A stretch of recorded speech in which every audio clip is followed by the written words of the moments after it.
FBI takes down breach forums portal used for Salesforce extortion. New critical Oracle e-business suite vulnerability announced this weekend. And compromised American IoT devices fueling massive botnet. This is Cybersecurity Today, and I'm your host, David Shipley. Back on the road this fall Tuesday morning to the InCyber conference in the Paris of North America, also known as Montreal. The FBI has struck a major blow against one of the internet's most notorious hacker communities, taking down a key domain tied to the massive Salesforce data breach and extortion campaign. The domain in question, breachforums.hn, has been a familiar name in the cybercriminal world. It's where hackers have traded stolen data, leaked credentials, and bragged about their exploits. This summer, a group known as Shiny Hunters tried to bring it back to life after several of its alleged operators were arrested. But the revival didn't last long. By October, the site had been repurposed by a gang calling itself Scattered Lapsus Hunters, a mashup of members claiming ties to Shiny Hunters, Scattered Spider, and the Lapsus extortion crews. Their goal to extort companies hit by the Salesforce data theft campaign this summer that had been making headlines. Last week, both the public website and its dark web twin suddenly went offline. The dark web version popped back up a few hours later, but the main domain did not. Then came the unmistakable sign, the FBI seizure banner. The Bureau, working with French authorities, confirmed they'd taken over breach forums infrastructure to stop hackers from leaking Salesforce data stolen from dozens of major companies. As of the weekend, the domain servers have been switched over to the US government's seized network. Not long after the takedown, Shiny Hunters broke their silence on Telegram. In a message verified with their PGP encryption key, basically the signature that they use to prove they are who they say they are, they admitted what everyone suspected. The FBI now controls their databases going all the way back to 2023. In their words, quote, "The era of forums is over," end quote. They warned that any new breach forums claiming to rise from the ashes should be considered honeypots, law enforcement traps for hackers. Interestingly, they said no core team members had been arrested, but they say they will not relaunch the forum.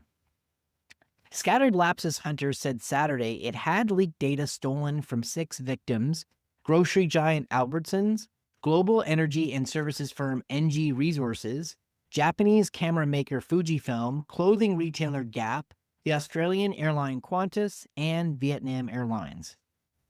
And the list of companies potentially affected by these Salesforce breaches done by these gangs is staggering. FedEx, Disney, Home Depot, Marriott, Google, Cisco, Toyota, Gap, McDonald's, Walgreens, Instacart, Cartier, Adidas, Saks Fifth Avenue, Air France, KLM, TransUnion, HBO Max, UPS, Chanel, and even poor IKEA, just to name some. The hackers claim to have stolen over 1 billion records containing customer data. If it's true, this could be one of the largest data thefts we've seen in recent years. Oracle's headaches continue. There's a serious new warning from Oracle out this weekend, and if your organization relies on Oracle's e-business suite, you want to pay attention. A newly discovered vulnerability could let hackers access your company's data without even having to log in. And it's not a theoretical risk. It's a new high-severity flaw tracked as CVE 2025-61884 with a CVSS score of 7.5. That's in the serious business category of security issues. The bug affects e-business suite versions 12.2.3 through 12.2.14 and specifically targets a component called Oracle Configurator, which helps manage custom product configurations and business data. According to the National Vulnerability Database, this flaw is, quote, easily exploitable by unauthenticated attackers, meaning anyone on the same network with HTTP access could exploit this vulnerability. Attackers leveraging this exploit gain unauthorized access to critical or complete datasets handled by the Oracle Configurator module. Oracle confirmed the bug can be exploited remotely and doesn't require authentication. That's always dangerous. That means the only layer we have is whether this thing is exposed to the internet or not. The company urges users to apply patches immediately, though at this point, there's no evidence it's being actively exploited in the wild. Whenever you hear that phrase, there's no evidence it's being actively exploited in the wild, always add yet. And that advice should always be cold comfort given the intense amount of unhealthy hacker attention being directed at this particular software suite, and how trivial it is now to convert documented vulnerabilities into malicious POC code within minutes thanks to AI.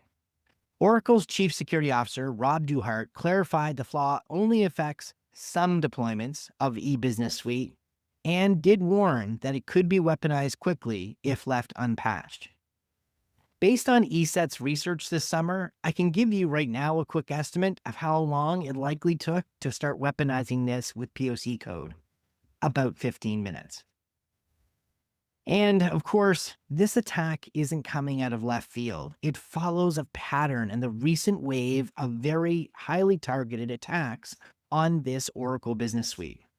Just last week, researchers at Google's Threat Intelligence Group and Mandiant revealed that dozens of organizations were compromised through another Oracle eBusiness Suite flaw, CVE 2025-61882, a 9.8 CVSS zero-day that attackers were having a field day with. While investigators haven't named the specific group, the activity shows patterns similar to those used by hackers tied to the Clop ransomware gang, and it matches their MO. They love finding a particular suite of software and really digging in and exploiting it for maximum pain. So what's the takeaway here? If your company runs Oracle eBusiness Suite, it's beyond time to check that version number. Read Oracle's advisory, and if you're vulnerable, apply that patch. Waiting any longer is asking for trouble, particularly if this is Clop.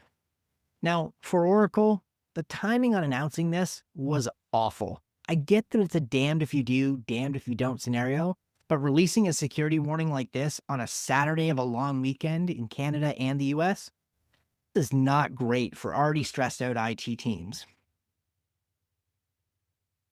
Guess who's back? Well, it's not Shady this time. It's Asuru, and it's likely this particular bad botnet is running on your neighborhood ISP network if you're an American. The world's largest and most dangerous botnet is now running on your, or if it's not your, maybe your neighbor's router or other IoT device. According to Brian Krebs at Krebs on Security, the Asuru botnet is using hundreds of thousands of hacked Internet of Things devices, things like routers, security cameras, and DVRs, to unleash the biggest denial of service attacks the world has ever seen. Last week, Asuru fired off a test blast that peaked at nearly 30 terabits per second. That's enough to overwhelm almost any system on Earth. Asuru has been quietly growing for more than a year, outcompeting every other IoT botnet in the wild. And what's new and troubling is that most of its firepower now seems to be coming from infected devices hosted on US internet providers like AT&T, Comcast, Charter, T-Mobile, and Verizon. That means when the botnet launches an attack, it's not coming from some distant country. It's coming from right within the core North American networks, and the resulting flood of junk traffic can even slow down internet service for legitimate users. Security experts told Krebs on Security last week that these outbound DDoS blasts are becoming just as disruptive as receiving an inbound one. ISPs may be able to absorb attacks coming at them, but when their own customers' devices are unknowingly participating in the attacks, every connection suffers. Recent victims include hosting providers that support Minecraft servers. These are favorite targets for DDoS gangs who use the attacks to knock out competitors and extort protection money. One provider in Australia saw its network flooded with 15 terabits per second of junk traffic, forcing its upstream carrier to drop it as a customer entirely. Krebs notes that many of these attacks are being traced back to consumer devices with outdated firmware and default passwords, the same weaknesses that powered the infamous botnet nearly a decade ago. And of course, that's no coincidence. Asuru is built on Mirai's leaked source code. And just like its predecessor, it's believed to be run by a small group of operators who also sell DDoS mitigation and residential proxy services on the side, essentially making money both from defense and from offense. The big picture here, the Asuru botnet shows that our weakest devices are still the internet's biggest threat, and that poor patching and cheap hardware have global consequences. As one expert told Krebs on Security, the need for effective outbound DDoS suppression has never been more urgent. For now, for all of us, potentially on the firing line of an Asuru blast, the best defense is making sure that your devices are updated and not participating, you're not part of the problem, properly secured, and they're not using factory default settings. Because the next record-breaking attack may be coming, quite literally, from our own living rooms. Finally, on a different and more positive note, a quick shout out to the fantastic folks at the Indiana Toll Road for holding cybersecurity awareness sessions for their local community. They did a session at their local university campus, and they even had some great local TV coverage. Awesome job. And if you're listening and your organization is doing cybersecurity awareness work in the community, let me know on LinkedIn. I'd love to highlight examples like this all month long. And most importantly, for all you listening who are out in the community, making the most of Security Awareness Month, helping secure your neighbors and others, thank you for doing that. Those are your updates for Tuesday, October 13th. And in 2025, the old horror trope of the call, or in this case, the DDoS attack, really is coming from inside the house this time. And yes, for those wondering, I am thinking about going as a zombie router for Halloween.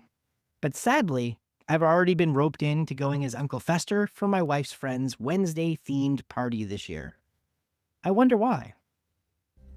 We're always interested in your opinion, and you can contact us at technewsday.com, or you can leave a comment under the YouTube video. Please help us spread the word about the show. Like, subscribe, think about leaving a review. And if you enjoy the show, please tell others.